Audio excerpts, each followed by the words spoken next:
What causes the apathy that some people with Parkinson's experience? Well, first of all, you said in your own introduction, we need to separate apathy from depression. At first sight, maybe superficial glance, they look identical because patients don't do much. When you're depressed, you lack initiative, and apathy is also characterized by severe lack of initiative. Key difference being, people who are depressed have a sad mood, whereas patients with an apathy don't have a sad mood. They're actually fine, but they just lack a striking lack of initiative. And it drives, and that's why we felt it was important to have a spouse present. The patient doesn't suffer or doesn't really apprehend the problem. It's the spouse that sometimes goes crazy. Why don't you do something? You know, and that can be a really debilitating problem. And I know, Leonore, in talking to you, you said how helpful Myra was, but it's got to be challenging for both of you because she may not always realize what you're experiencing. Well, what happens with me is that I'm aware that the apathy is a symptom of Parkinson's. So if I'm not doing anything, if I know Myra's coming home and I'm kind of sitting around kind of doing nothing because the apathy is keeping me stuck, if Myra's coming home, I'll get myself out the door or get myself moving because it's important to her that I be well.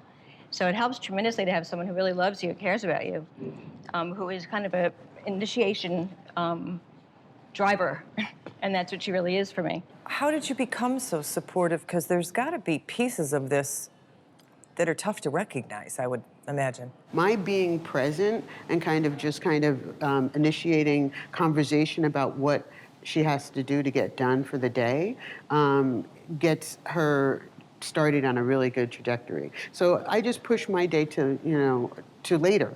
And so that's what I do to get her started. But then the other things that I do are really sometimes if she's feeling apathetic and I can see it happening, sometimes I just say, hey, you don't feel so great, do you? You know?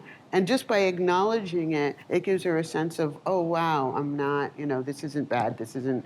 And then I start to talk about how gorgeous it is outside, or I'll go outside and I'll call her and I'll be like, oh my God, it's so beautiful, you have to go out. And then call 45 minutes later or text 45 minutes later to find out whether that was effective or not and to give another little boost. Nabila, tell us the importance of having this support system.